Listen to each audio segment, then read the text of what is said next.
சென்னை அம்பத்தூர் அருகே கடந்த மாதம் சாலை விபத்தில் இறந்த பெண் தலைமை காவலர் சுமதியின் குடும்பத்திற்கு அவர் பணியில் சேர்ந்த 2003ஆம் ஆண்டில் காவல் பணியில் இணைந்த பெண் காவலர்கள் அதிகாரிகள் இணைந்து வாட்ஸ்அப் குழு வாயிலாக 11,33,000 ரூபாய் திரட்டி கொடுத்து உதவிக்கரம் நீட்டியிருக்கிறார்கள்.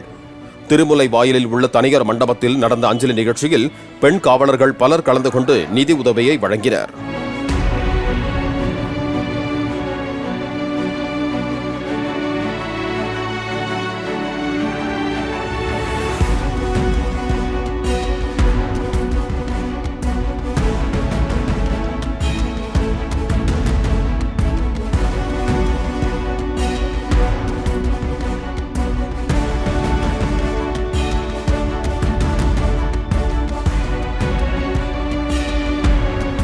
பிளே ஸ்டோர் மற்றும் ஆப் ஸ்டோரில் இருந்து பாலிமர் செயலியை QR கோடு மூலம் பதிவிறக்கம் செய்யுங்கள்.